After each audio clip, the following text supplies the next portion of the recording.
अभी हमारे बीच में है श्रीमान मनीष चौहान जी एवं उनकी मिसेस श्रीमती चंद्रा चौहान जी। आज इनका एनिवर्सरी भी है, तो पहले हम स्वागत करते हैं और एनिवर्सरी के लिए ढेर सारी बधाई देते हैं तालियों से। आज इस कार्यक्रम में हम लोग जिन बच्चों को हम लेके आए हैं, जो ये बच्चे लेके आए ये हैं देवलथल के अधिकतर, क्योंकि पिछले बार हम लोग बुंगाचना के लाए थे तो देवलथल वाले बच्चे कुछ नाराज़ हो गए थे कि हमें नहीं दिखाया पिक्चर हॉल आपने, तो हमने कहा जरूर आपको भी कोशिश करेंगे।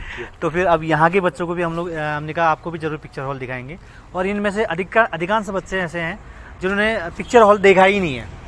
और पिक्चर हॉल नहीं देखने से क्या है कि तमाम समाज की तमाम अन्य जो जानकारियाँ वो भी बच्चों को नहीं पता चलती है। तो हम लोग कोशिश करते हैं कि इन बच्चों को ऐसी जानकारी भी मिले कि समाज में किस किस प्रकार से लोग यहाँ पर अपनी बिजनेस करते हैं और यहाँ लोग मनोरंजन के माध्यम से यहाँ पर अपना यहाँ पर आके इन्वेस्ट करते हैं। तो वो कैसी चीज़ें होती है, कैसे आप किस अन्य क्षेत्र में कैसे कैरियर किस क्षेत्र में अपना सकते हैं, तो पहले देखेंगे बच्चे तो तब समझेंगे भी। और आपको बताना चाहता हूँ कि बच्चों जो सामने आपके साथ यहाँ पर आए हैं श्रीमान मनीष चौहान जी, TVS का शोरूम हो गया जहाँ पर TVS अपाचे या तमाम ऐसे नाम होंगे, आपने सुना होगा। बच्चे लड़के तो ज़्यादा सुनते होंगे बाइक के बारे में, है ना? कितने सुना है बाइक के बारे में TVS के? हाँ, लेकिन उसको पाने के लिए पहले मेहनत करनी पड़ती है। पैसे से तो बाद में आएगी, पहले मेहनत करना है। मेहनत करोगे तो पैसा खुद आएगा, फिर उसके बाद आपकी इच्छाएं भी पूरी होंगी। और साथ में उनके साथ जो मिसेज हैं वो उनके साथ गृहिणी तो ही हैं, साथ में साथ तो दे ही रहे हैं।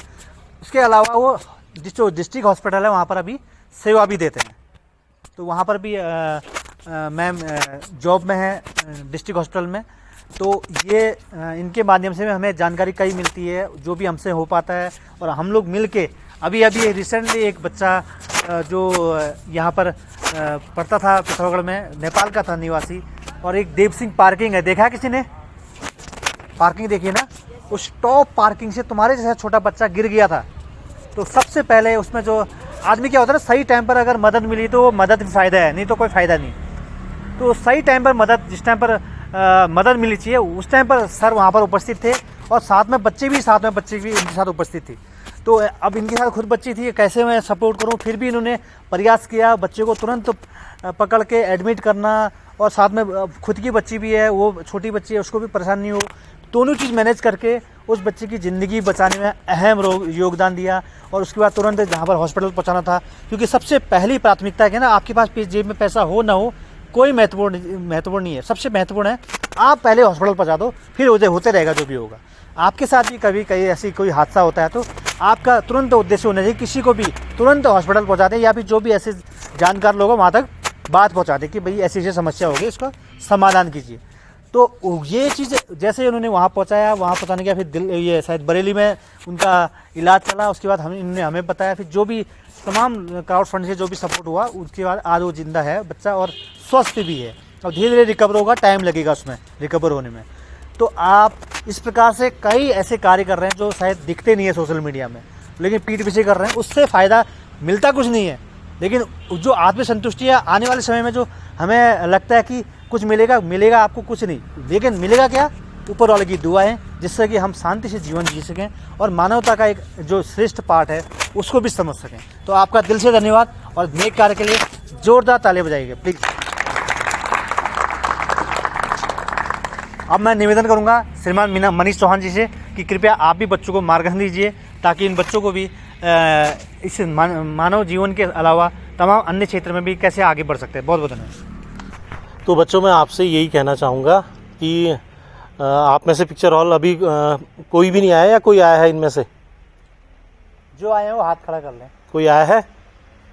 अच्छा, कोई भी नहीं आया है। तो आप पहले आज पिक्चर हॉल में बैठ के पिक्चर देखिए। और जो ये पिक्चर निर्माता हैं, ये क्या करते हैं ना, सबसे पहले हमने अपनी ज़िंदगी में क्या देखना है, सपना देखना है। क्या देखना है? और सपना देखना है तो कैसा देखना है? जागती हुई आँखों से। कौन सा? सोती हुई आँखों से तो सभी देखते हैं ना, जो जागती हुई आँखों से सपना देखता है उनका सपना क्या होता है? साकार होता है। तो उस सपने को पूरा करने के लिए हमने क्या करनी पड़ती है? मेहनत।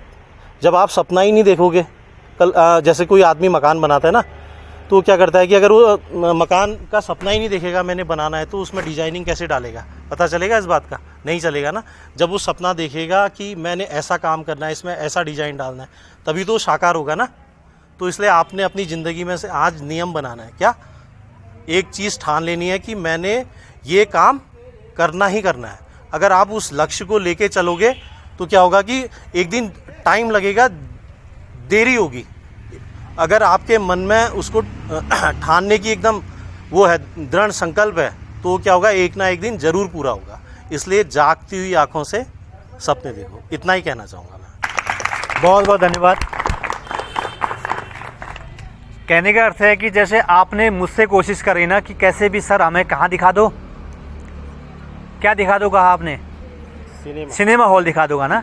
जब आपने कोशिश की तो फिर मेरी भी इच्छा शक्ति बढ़ी, फिर मैंने भी किसी और से बोला कि सर ऐसी ऐसी बात है, हम ऐसा करना चाहते हैं, तो उसके बाद ही वो चीज़ें होती है। तो आपकी जो सोच थी वो सोच साकार तभी होती है जब आप सोचेंगे, है ना।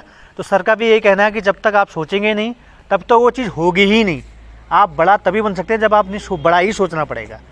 अब साथ में उनके साथ उनकी मिसेज श्रीमती चंद्रा चौहान जी, उनसे निवेदन है कि कृपया आप भी क्योंकि आप आए दिन एक ऐसे सेक्टर में कार्य कर रहे हैं जिस सेक्टर से डेली कई गरीब परिवार जिन्होंने कभी ज़िंदगी में डॉक्टर भी अच्छे से देखे नहीं होते या बात करना भी नहीं आता, वो लोग डेली आते हैं और डेली को उनको फेस करते हैं। तो ऐसे लोगों से आप लगातार ज़िंदगी जी रहे हैं, उनको जो भी हो सकता है सपोर्ट कर रहे हैं और आपकी पूरा हॉस्पिटल स्टाफ सपोर्ट करता है। तो आपको सैल्यूट है और निवेदन है कि कृपया इनको भी, बच्चों को भी मार्गदर्शन देने की कृपा करें। बहुत बहुत धन्यवाद। प्यारे बच्चों, सबसे पहले तो आप लोगों ने जो हमको हमारा स्वागत किया या हमें हमारी सालगिरह पे हमें बधाई दी, उसके लिए बहुत बहुत धन्यवाद आप सभी का।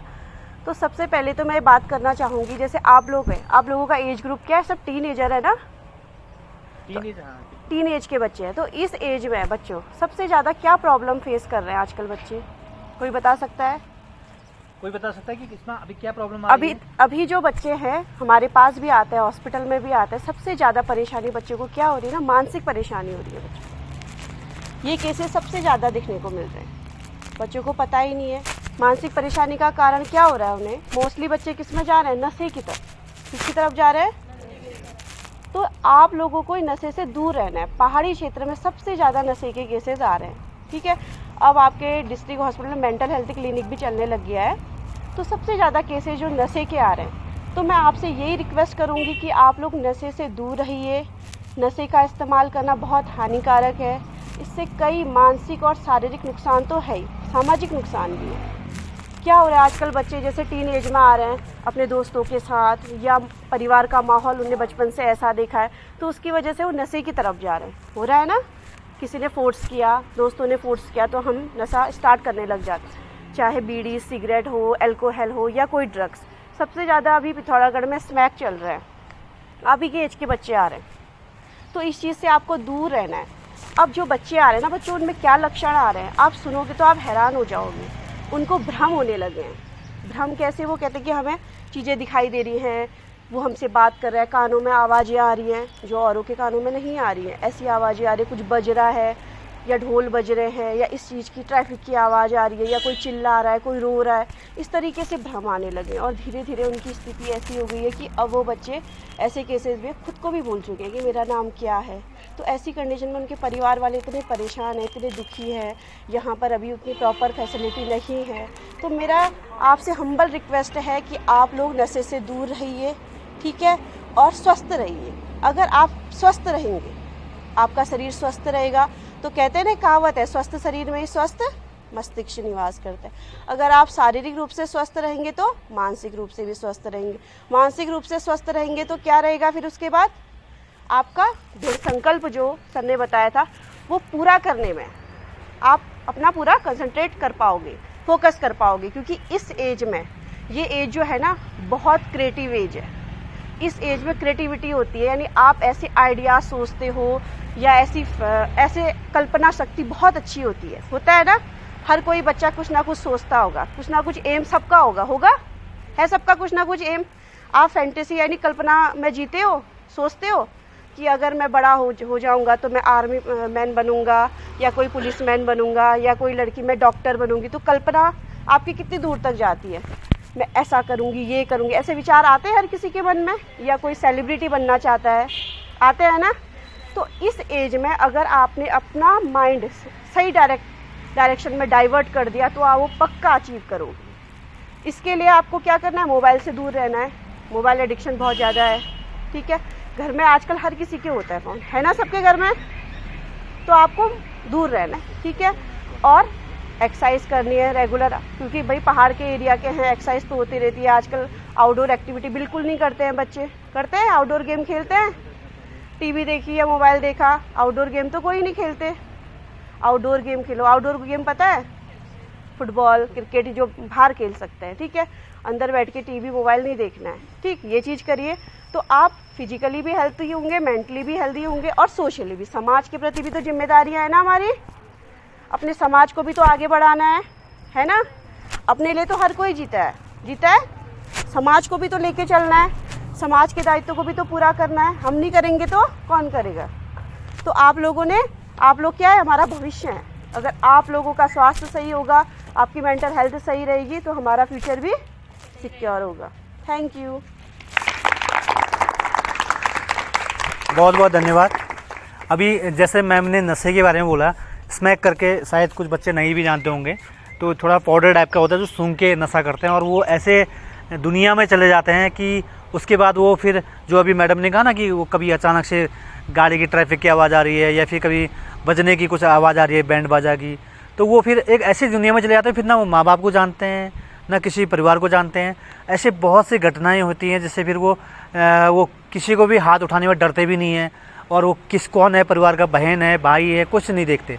तो सबसे महत्वपूर्ण है जीवन में, अभी आप एक साफ मन हो, साफ व्यक्ति ऐसे हो जो अभी किसी चीज़ से टच में नहीं हो, और उम्मीद ये करनी है आपको कि हमेशा आपने एक दृढ़ संकल्प ये लेना है कि जो मैम ने बोला कि मैं इस चीज़ से दूर रहूँगा या दूर रहूँगी, नशे से, क्योंकि आजकल लड़कियां भी उस क्षेत्र में भी आ रहे हैं, वो भी उनको भी बचना है। वो भी एक ऐसा 21वीं सदी ऐसी चल रही है कि जहाँ पर आदमी फैशन के चक्कर में कई गलत रास्ते भी पकड़ दे रहा है, तो उससे ये बचना है। तो मैडम का कहना है कि आप अपने आप को ऐसा मजबूत करें, अपने जो आपकी एम है उसको ऐसा सेट करें कि ये चीज़ बीच में कोई भी चीज़ आपके आड़े ना आए। तो बहुत बहुत धन्यवाद सर, आपने अपना कीमती समय दिया, और आप मैडम आपने भी अपना कीमती समय दिया, और साथ में स्पेशली आज का दिन आपके लिए शायद मुझे लगता है कि आने वाले कई सालों तक यादगार दिन होगा कि आप एक दिन ऐसे भी थे जिसमें बच्चों के साथ आपने इस एनिवर्सरी को भी मनाया। तो उसके लिए ढेर सारी धन्यवाद सर आपका, और ढेर सारा